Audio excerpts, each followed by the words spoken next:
5 new mastering rules I'm going to follow in 2025 to do with oversampling, true peak, AI, linear phase, filters in my chain.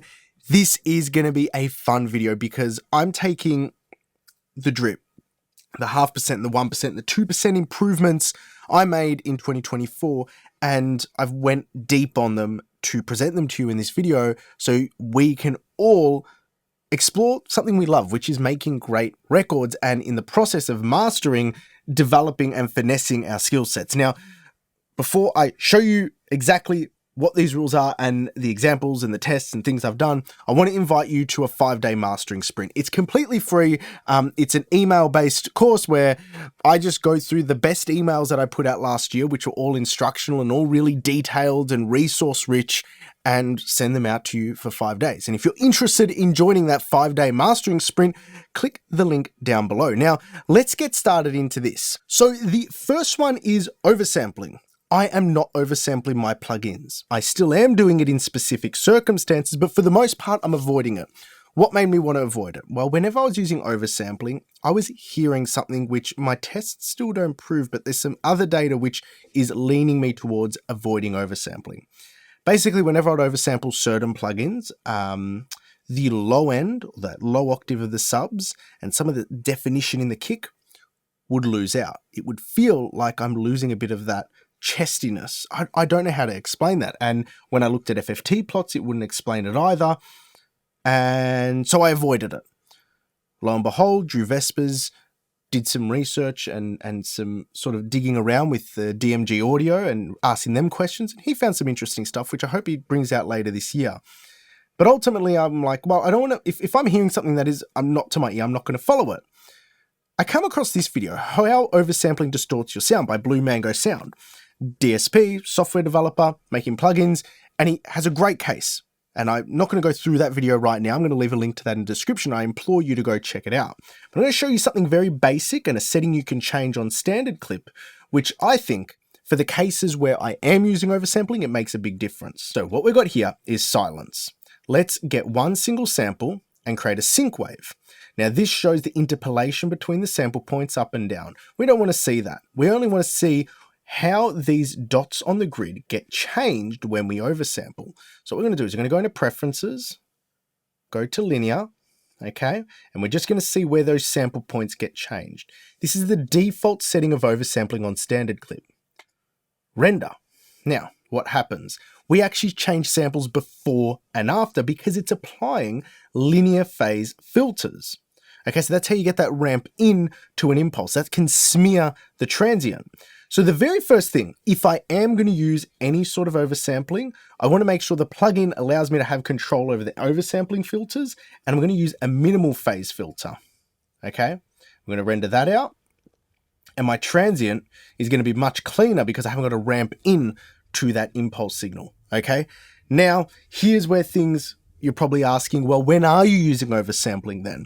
I'm using oversampling on about 1 in every 15 to 20 tracks. And that's usually because I'm pushing a lot of saturation or a lot of soft clipping on a particular track in an album, or for a client that is pushing for loudness or pushing for a particular energy or edge in their track. And I want to avoid aliasing distortion. I can never pronounce that.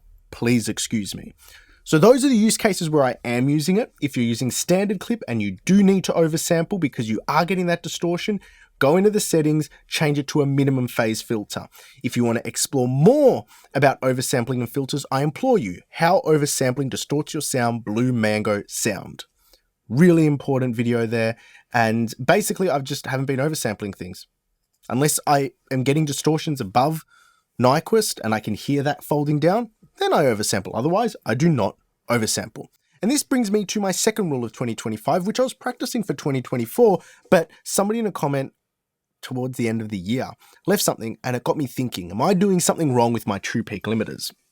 My general practice is have my limiter set up and a true peak limiter set up after that, because that's something I learned in beta testing during the Ozone 11 or Ozone 10 beta testing rounds, whereby the true peak limiter works more effectively as a separate module.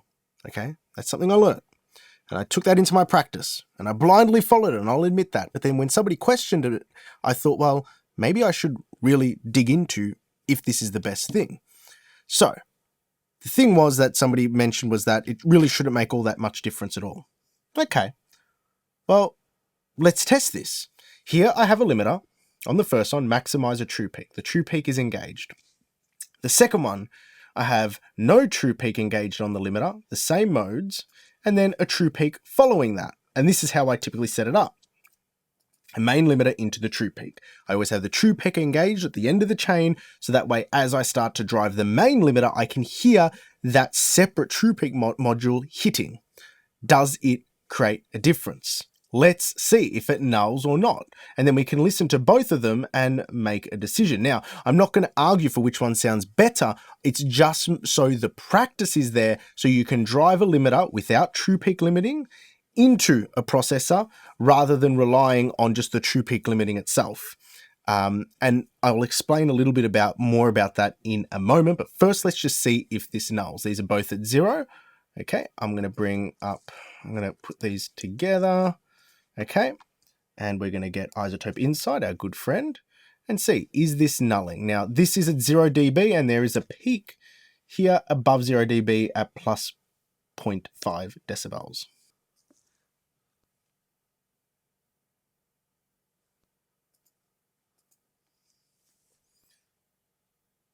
Okay, beautiful.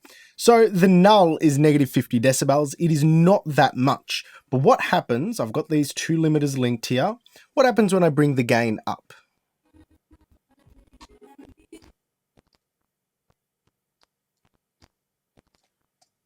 It no longer nulls. Okay, that's interesting. Let's bring it up a bit more. Now, there's the argument, and I argued with myself about this, that the IRC algorithm is a smart algorithm in terms of that it's always recalculating its distortion score. So obviously, if you've got two limiters sharing the load, those distortion scores are going to be different, thus creating differences in sound. Okay, so you're going to create differences in the two limiting modes because one's limiting more than the other, different distortion scores, different attack and release parameters. So I thought, let me do it with Pro L2. Are the results going to be the same? So I got the same setup. Okay, Pro L2 with true peak, Pro L2 without true peak. Okay, and then a true peak following the one without it. And these are linked. So we'll start at 0 again.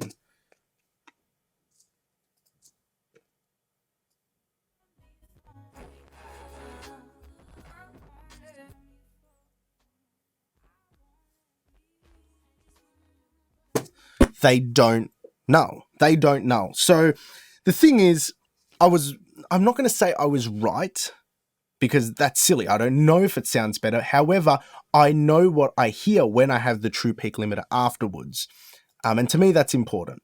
I like having that control of having the true peak set and then controlling a separate limiter. So that way I know I'm always hitting the true peak eventually, but it's not oversampling the entire signal and controlling all my gain reduction. Now, I could go into true peak limit in the ballistics. If you haven't heard me go into that, I've got a full in-depth video on true peak limiting and how that works. You can check that out in the description. I'll leave lots of links in the description because I'm, citing past research and developing my techniques further in this video for 2025. But I really implore you to go check that out. Now, there's something else that happens with true peak limiting, which I think is really important, why I prefer it over oversampling, and this goes back to point 1, why I avoid oversampling. We'll go back to here where we've got the sync wave here. Beautiful, baby. All right, and what we're going to do is we're going to go true peak limiting and render this, and nothing should change. Beautiful, it did its job. Now, what true peak limiting is doing, it's actually oversampling the side chain signal of the gain reduction circuit, and it's oversampling to a factor of 8 times. Whereas if I oversample here, I don't have control over this oversampling algorithm, I don't think, and it does a mess of it. It starts to change the impulse response. I'm not sure if it's a linear phase zone Pro L2. And this is why, yeah, it is linear phase, and this is why I avoid oversampling on many plugins, is because I want to be able to control the oversampling. This doesn't necessarily mean the oversampling is bad, it's just not good to use it as a general default rule, oversample everything, because then you're adding more processing to the signal. Now, so those are the first two rules, oversampling and true peak. The next one is using more AI rebalance for client notes. Now, Clients with mastering have lots of high expectations, okay? And that's good. It pushes me as a professional, pushes my peers as professionals to push the envelope, to deliver incredible results for our clients every time. Sometimes that grays over into wanting specific details of their project, okay? Specific details of their project managed in mastering. Or sometimes we need to remedy specific details of their project. It's as simple as this. If a mix is sounding a little bit dicey and I feel like I need to reach for an EQ for a particular element, okay? Or a particular snare, or a particular vocal note, and I want to do a particular tweak just for that thing. Rather than using spectral EQ or getting fancy plugins and whatnot, we're going to keep it simple with AI, okay? RX10, this is RX10. I've got RX11. I don't know why I opened up RX10. Okay, I've just stem split everything. Vocal, percussion, bass, other instruments for this track. And the reason why I love this is because, okay, we'll turn this null off, okay? It perfectly nulls, okay? We'll play this. I want you to love my body. Won't you come in? Perfectly nulls. How good is that? I can listen to the percussion.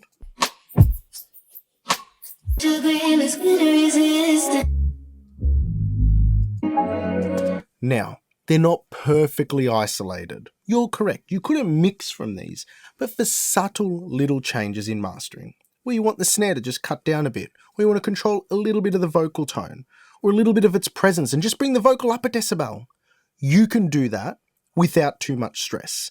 So that's my third rule. Embrace AI stem splitting.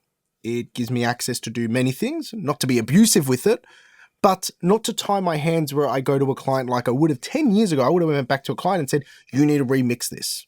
This isn't a good mix. Well, not that I would say it's not a good mix, but I'd say, well, what you want to achieve in mastering, we can't do that right now. Whereas now in 2025, we can do it. So I would encourage people to do this because sometimes this is frowned upon.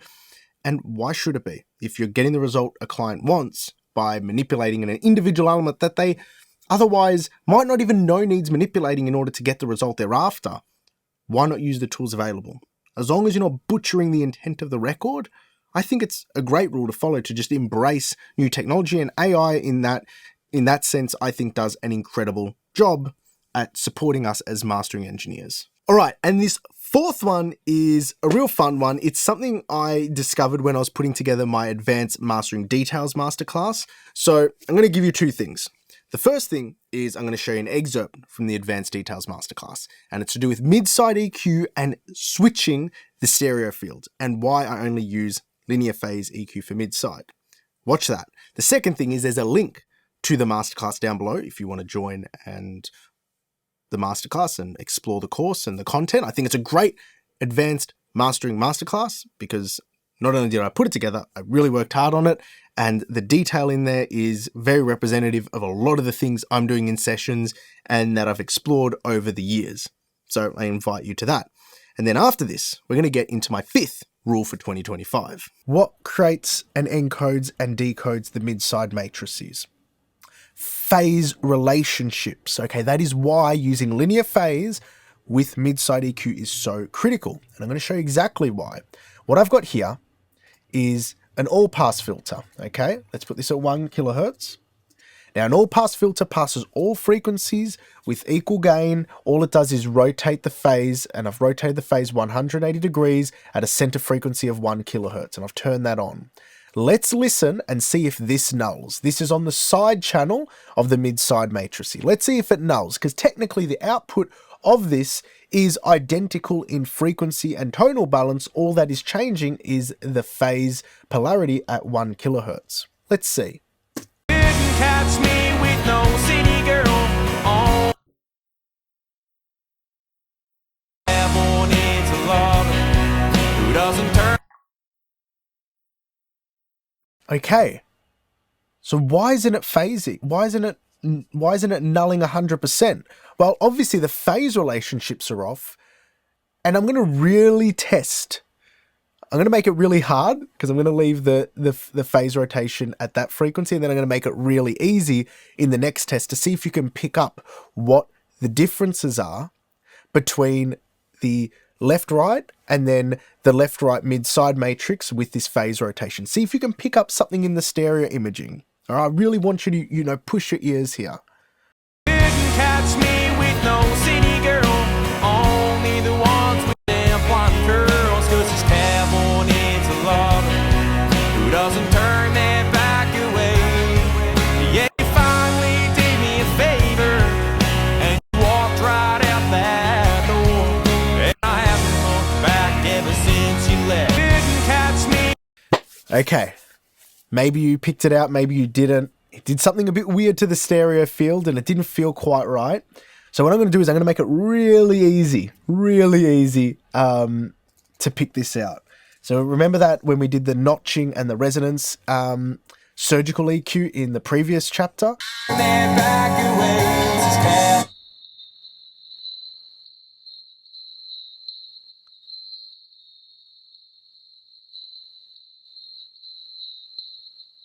Get that 41 or 4.1 kilohertz or 4100 hertz.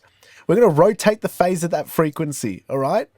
Now take a listen. I'm going to have it in bypass, and that ringing frequency is going to be on the left channel, which it is on the stereo mix. And then when I put this in, it flips the stereo imaging at that phase rotation point, exactly that point.